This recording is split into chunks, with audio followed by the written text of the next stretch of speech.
오늘 우리들에게 주시는 하나님의 말씀은 베드로전서 4장 1절로 11절입니다. 우리 다 함께 봉독하겠습니다.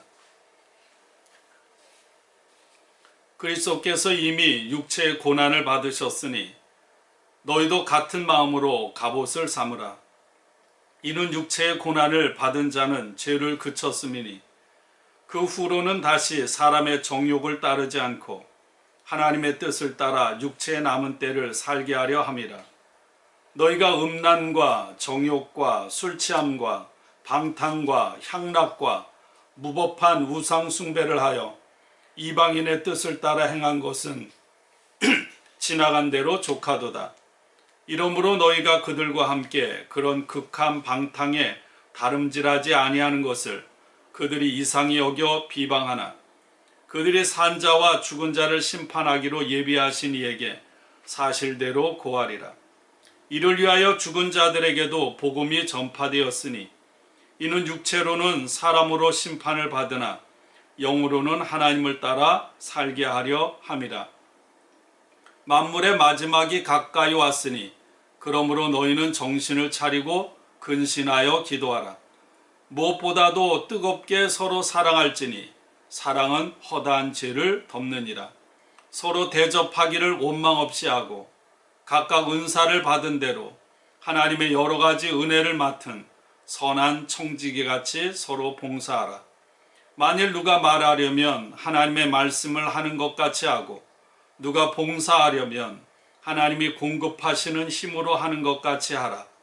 이는 범사의 예수 그리스도로 말미암아 하나님이 영광을 받으시게 하려 함이니 그에게 영광과 권능이 세세에 무궁하도록 있느니라. 아멘. 오늘 하루를 살아간 여러분들에게 주님의 은혜가 가득하기를 축원합니다. 초대교회 시절 로마 제국은 황제 숭배를 강요하고 황제 숭배를 했다고 하는 증표를 받도록 했습니다. 그리스도인들은 우상 숭배를 거부했기 때문에 로마 제국으로부터 조직적인 박해를 받아 사방으로 흩어졌습니다. 그래서 2장 11절의 말씀처럼 거류민, 다시 말하면 외국 사람, 그리고 나그네로서의 삶을 살아가야만 했습니다. 유대인들이나 초대교회 그리스도인들은 방탕하고 향락을 즐기는 이 로마 제국의 이교도들의 생활 방식을 쉽게 따르지 않았습니다. 그러므로 로마인들은 종종 그리스도인들과 유대인들을 무법적이고 파괴적인 부류의 사람들로 간주했습니다.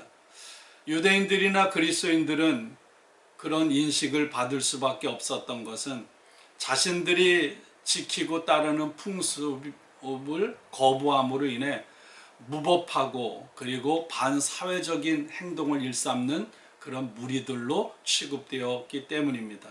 특별히 그리스도인들에게 있어서는 떡과 포도주로 성찬식을 행하는데 그리스도인들이 마치 아이들을 잡아서 피를 나누어 마신다는 그런 나쁜 소문이 주변에 퍼져가서 더욱더 사람들로부터 비난을 받고 고통을 받아야 했습니다. 그러나 당시에 현장 조사를 하고 기독교인들을 신문하고 고문한 결과 이런 모든 일들은 꾸며낸 소문에 불과했다고 하는 여러 가지 증거들을 우리는 찾아볼 수가 있습니다. 오늘 1절 말씀입니다. 그리스도께서 이미 육체의 고난을 받으셨으니 너희도 같은 마음으로 갑옷을 삼으라. 이는 육체의 고난을 받은 자는 죄를 그쳤음이니 이렇게 말씀합니다. 여러분 3장에서 또 3장, 4장, 5장은 그리스도인들이 고난을 어떻게 대처해 나가야 하는가에 대한 말씀입니다. 그래서 3장에서도 말씀했는데 오늘 4장에서는 고난에는 또 다른 의미가 있다고 베드로 사도는 편지하고 있습니다. 초대교회 성도들이 겪어야 했던 핍박과 고난은 먼저는 성도들의 신앙을 견고하게 해주고 또한 동시에 성도들이 고난을 통해 육체의 소욕을 따라 살지 않고 하나님의 뜻을 따라 살도록 만들어 준다고 베드로는 권면하고 있습니다. 그리스도인들은 세례를 받을 때 서원을 합니다. 세례를 받는다는 건 뭐죠? 물에 완전히 잠김으로 옛생활 옛자인 나는 죽고 다시 그리스도의 사람으로 살아났다고 하는 그런 고백입니다. 세상 사람들처럼 살았던 그런 죄된 모습들을 청산하고 예수님의 오심을 기다리며 거룩하게 살아가면 여러분 그러면 정말 귀한데 세상 사람들로부터 그것 때문에 조롱을 당하고 비난을 받고 고난을 받게 된다는 것입니다. 그 핍박과 고난이 주어질 때 그리스도인들은 그것을 어떤 부정적인 것, 이상한 일 당하는 것으로 바라보지 말라는 것입니다. 왜냐하면 예수님께서 이미 십자가에서 고난을 받으시고 죽으셨다가 다시 부활하심으로 죄의 영향력, 사망 권세를 깨뜨리셨기 때문에 우리들도 성도들도 그리스도인들도 예수님을 따라서 같은 마음으로 십자가의 군사로서 그리스도의 갑옷을 입고 영적으로 무장을 해야 한다고 권면을 하고 있는 것입니다. 여러분 이 세상에서 살아가는 삶은 두 가지 방식이 있습니다. 첫째는 하나님의 뜻을 따라 살아가는 방법이고 또 하나는 이방인의 뜻을 따라 살아가는 삶입니다. 베드로가 말하는 이방인이라고 하는 것은 유대인들이 다른 사람들을 볼 때 그들을 이방인이라고 불렀습니다. 베드로는 그리스도인들이 이야말로 실질적으로 참된 유대인이고 그리스도를 믿지 않는 사람들을 이방인이라고 불렀던 것입니다. 전에 예수를 믿기 전에 그리스도 밖에 있었던 이방인 성도들이 이제 그리스도인이 되었으니까 옛날에 사람의 육체의 정욕을 따라 살았던 옛 생활을 버리고 그리스도 안에서 새 사람으로 하나님의 뜻을 따라 살아가야 한다는 것입니다. 이방인의 뜻을 따라 살아왔던 삶은 예수 믿기 이전의 삶으로 충분합니다. 더 이상 그리스도인들은 그렇게 살아서는 안 되는 거죠. 그 삶의 특징이 뭔가 성적인 음란, 정욕, 술취함, 방탕, 향락, 무법한 우상숭배 같은 삶입니다. 여러분 우리들의 삶을 한번 돌아보세요. 예수 믿기 이전과 예수 믿고 나서의 삶, 예수님을 인격적으로 만나기 이전과 인격적으로 예수님을 만난 후의 삶의 차이가 여러분 우리의 믿음의 정도요, 믿음의 차원이라고 생각할 수가 있습니다. 그러므로 그리스도 안에서 새 사람이 된 성도들은 과거 그리스도 밖에 있을 때 탐닉했던 오늘 4절에 보면 극한 방탕을 향해 옛날 친구들과 함께 달려가지 말아야 한다는 것입니다. 옛날 예수님을 만나기 이전에 살았던 그런 삶, 그때 함께 어울렸던 그런 친구들은 여러분 내가 예수를 영접함으로 하나님이 원하시는 거룩한 삶을 살아갈 때 우리의 삶의 변화된 모습을 낯설게 여길 뿐만 아니라 비방하고 중상모략하고 비난한다는 거예요. 그러면 그럴수록 그리스도인들의 삶은 점점 입지가 좁아질 수밖에 없고 사람들로부터 오해와 핍박으로 인해 온갖 경제적으로 사회적으로 불이익을 당할 수밖에 없다는 거예요. 한 가지 예수를 만남으로 거룩한 삶, 구별된 삶을 살아가기 때문에 박해를 당한다는 거죠. 그러나 성도들은 근거 없이 비방하고 핍박하는 사람들을, 그 사람들은 오늘 말씀에 산자와 죽은 자 모두를 심판하시는 하나님 앞에서 자신들의 한 모든 말과 행동들이 하나님 앞에 설 때 회개해야 된다, 셈을 해야 된다는 거예요. 그래서 하나님의 심판을 받게 돼 있다는 것입니다. 여러분 3장 15, 16절에서 베드로는 이렇게 권면했습니다. 성도들이 이 땅에서 살아가는 동안에 소망에 관한 이유를 묻는 사람들에게 대답할 것을 항상 예비해야 된다. 다시 말하면 너희는 어떻게 그렇게 고난이 많고 핍박을 당하고 어려운 가운데서도 그렇게 소망을 잃지 않고 기쁨으로 행복하게 살아가느냐? 그렇게 묻는 사람에게 말로 삶으로 항상 대답할 것을 준비해라. 그리고 오늘 말씀에는 반대로 세상 사람들은 자신들이 붙잡았던 소망이 하나님 앞에서 얼마나 부질없고 헛된 것이었는지를 하나님 앞에 대답할 때가 온다는 것입니다. 바로 심판의 때. 오늘 6절은 이렇게 말하죠. 이를 위하여 죽은 자들에게도 복음이 전파되었으니 이는 육체로는 사람으로 심판을 받으나 영으로는 하나님을 따라 살게 하려 함이라. 세상 사람들은 성도들이 이 세상에서 고통당하며 죽는 것과 관련해서 봐, 예수 믿어야 아무런 의미가 없지 않아? 예수 믿는다고 그 예수가 너희에게 뭐 좋은 것을 주고 너희의 생명을 지켜주느냐? 이렇게 비난하고 그렇게 생각한다는 거예요. 그러나 죽은 자들, 순교자들을 비롯해서 예수를 믿음으로 살다가 먼저 죽은 자들은 이미 복음 전도를 받은 사람들이 되었기 때문에 비록 육체적으로는 죽음에 들어갔지만 죽었지만 영적으로는 하나님이 보시는 관점에서는 지금도 하나님과 함께 살아있고 그리고 소망 중에 죽은 자가 아니라 자는 자들이라는 것입니다. 그래서 주님께서 다시 오시는 그날 반드시 부활할 것입니다. 이것이 여러분 베드로가 권면한 것이고 오늘 우리들이 가져야 하는 그런 믿음인 줄로 믿습니다. 오늘 7절부터 11절까지는 종말에 관한 태도입니다. 오늘 7절에 이렇게 말씀하고 있죠. 만물의 마지막이 가까이 왔으니. 베드로가 이 말을 하는 것은요. 이제 앞으로 몇 주, 몇 달, 1년 후에 주님께서 임하셔서 종말이 마지막 때가 올 것이다. 그 시기를 말하는 게 아닙니다. 예수님도 그리고 세례 요한도 이렇게 말했어요. 하나님 나라가 가까이 왔다. 회개하고 복음을 믿으라. 이 가까이 왔다는 말이 만물의 마지막에 가까이 왔다. 하나님 나라가 가까이 왔다. 같은 동사를 사용하고 있습니다.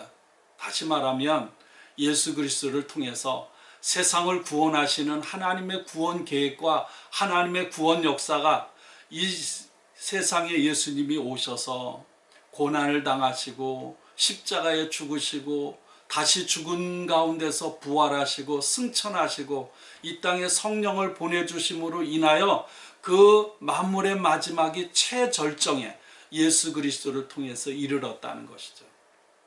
그래서 초대교회 신약시대를 살아가는 성도들은 그 시작, 바로 그때가 종말이 시작된 때라고 믿었습니다. 여러분, 주님은 언제 오시나요?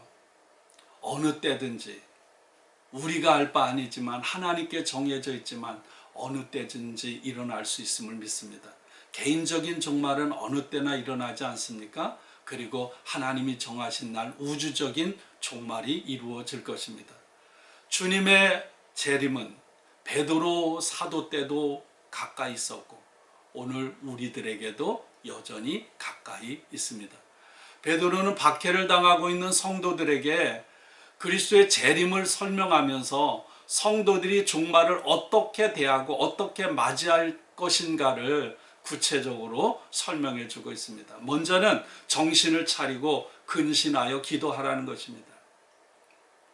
여러 설명을 드릴 수 있지만 유혹과 혼란이 가득한 때에 온전한 정신으로 깨어있어 기도하라는 거죠. 두 번째는 열심히 서로 사랑하라는 것입니다. 8절에 무엇보다 뜨겁게 서로 사랑할지니 사랑은 허다한 죄를 덮느니라. 이것은 사람과의 관계에서입니다. 하나님과 바른 관계를 맺은 성도들은 신앙 공동체 안에서 다른 성도들과도 반드시 바른 관계를 가져요. 그 중에서 가장 중요한 것은 서로 간절하게 한결같이 사랑하는 것입니다. 뜨겁게 사랑하는 것이죠. 베드로 사도는 잠언 10장 12절의 말씀을 인용합니다. 미움은 다툼을 일으켜도 사랑은 모든 허물을 가리느니라. 하나님께서도 시인을 통해 이렇게 말했죠. 허물의 사함을, 허물의 가리움을 받은 자가 복이 있다. 여러분, 하나님이 여러분 우리들의 허물을 가려주시니까 여러분 우리가 살아가는 거 아닙니까? 마찬가지죠. 신앙 공동체 안에서 성도들과 함께 살아가다 보면 수많은 허물들이 있어요. 그러나 우리가 그것을 눈에 보이는 대로 비난하고 그렇게 하는 것이 들춰내는 것이 아니라 사랑으로 바라보면 그 모든 허물을 우리는 얼마든지 덮어줄 수가 있는 거죠. 세 번째는 서로 대접하라는 것입니다. 서로 살아가는 구체적인 방법이 무엇인가? 대접하라는 거예요. 대접할 때 원망을 품지 말라는 거예요. 원망을 품는다는 건 뭐냐면 대접하면서도 불평하는 마음을 가지고 수근수근하는 거예요. 그러지 말라는 거예요. 당시에 여러분 복음을 가지고 이리저리 순회 전도자들이 돌아다니면서 복음을 전했습니다. 그러므로 성도들은 순회 전도자들이 불평 없이 그리스도 안에서 잘 대접을 받아야 한다고 그렇게 권면하고 있는 거예요. 여러분, 초대교회 성도들은 다 압박을 받고 박해를 당했지 않습니까? 더불어 경제적으로도 굉장히 열악한 삶을 살았어요. 그런 상황 속에서 복음 전도자들, 순회 전도자들을 자기 집으로 초대해서 여러분 먹을 것을 주고 잠을 자게 해준다고 하는 것은 엄청난 희생이 따르는 거예요. 그건 그냥 되는 게 아니에요. 자신을 십자가에 죽기까지 사랑해 주신 그 그리스도의 사랑을 힘입지 않고는, 그 사랑을 체험하지 않고는 할 수 없는 일이었던 거죠. 네 번째는 봉사라는 것입니다. 성도들은 신앙 공동체 안에서 다른 성도들을 섬기기 위해서 하나님께서 그 사람들 모두에게 각각의 선물, 은사를 주셨다는 거예요. 하나님이 주신 은사는 사람들에게 뽐내고 자랑하라고 주신 것이 아니라 그리스도의 몸인 교회, 신앙 공동체를 건강하게 세우는 데 사용해야 한다는 것입니다.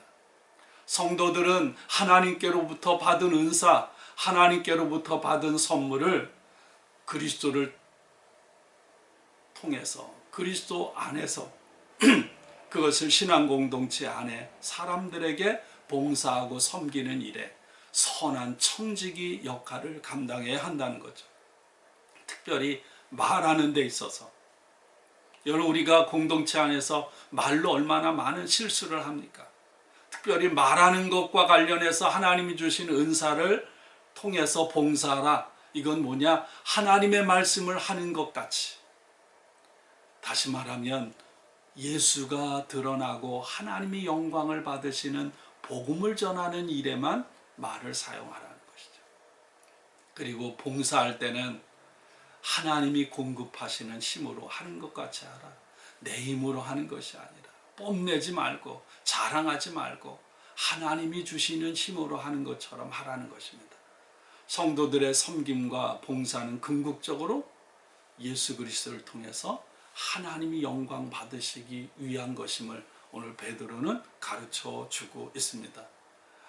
우리는 오늘 이 시간 초대교회 성도들과 같은 고난을 당하지 않습니다. 여러분, 초대교회와 달리 모든 것이 갖추어져 있고요, 너무나 풍성하고 부족함이 없습니다. 예수 믿는다고 해서 이 미국 땅에서 박해를 받지도 않습니다. 그러나 이런 상황에서 살아가는 것이 한편으로는 감사하고 복이 될 수 있지만 한편으로는 위험한 순간이라. 죄에 대해서 무감각해지고요, 여러 가지 시험과 유혹으로 인해서 여러분 죄의 영향력, 죄의 유혹에 빠져서 살아가기가 쉽기 때문에 그렇습니다. 하나님께서 주신 평안과 복을 누리면서 여러분 감사할 뿐만 아니라 더불어 오늘 베드로 사도의 권면처럼 정신을 차리고 근신하여 기도함으로 영적으로 깨어있는 저와 여러분들이 되기를 원합니다. 코로나로 인한 삶의 어려움과 고난이 계속되고 있습니다. 그런 가운데 오늘 고난은 나로 하여금 제정신이 들게 만드는 하나의 과정이고, 그리고 성도로서의 나의 신앙을 견고하게 만들어주는 과정이라는 말씀을 통해 여러분 우리 자신의 믿음을 다시 한번 세울 수 있기를 원합니다. 또한 고난을 통해 여러분 철광석이 용광로에 들어감으로 순도 높은 그런 보석이나 철을 얻는 것처럼 고난을 통해 하나님 앞에 온전하지 못한 모습들이 제거되고 온전히 하나님의 뜻을 따라 살아가도록 해주시는 하나님의 은혜의 시간임을 기억하고 인내함으로 우리 모두 다 함께 이 어려움의 시간을 이겨나가기를 주님의 이름으로 축복하고 축원합니다. 우리 함께 기도하겠습니다. 하나님 감사합니다. 하나님께서 오늘 하루를 허락해 주심을 감사하고 하루를 하나님의 말씀으로 살아가게 하시니 감사합니다.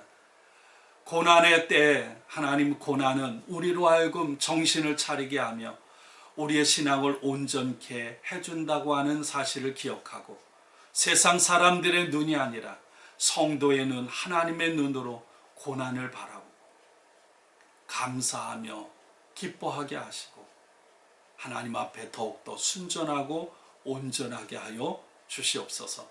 하나님 아버지, 종말을 살아가는 우리들, 하나님의 일을 맡은 선한 청지기처럼 우리를 통해 하나님의 사랑이 흘러가게 하옵소서. 하나님, 수술을 받고 회복 중에 있는 사무엘 집사님, 탁길성 권사님, 삶의 여러 가지 어려움 가운데 있는 성도들, 주님께서 다시 우리 가운데 오심으로 위로와 소망과 회복을 허락하여 주시옵소서. 교회 건축의 모든 과정 위에도 함께 하시고 오늘도 선교지에서 복음을 전하는 많은 선교사님들, 코로나 퇴치를 위해 수고하는 모든 사람들, 또 두려움과 불안에 떨고 있는 우리 주변의 모든 사람들 위해 주님 함께 하시고 평안을 주옵소서. 예수님 이름으로 감사하며 기도하옵나이다. 아멘.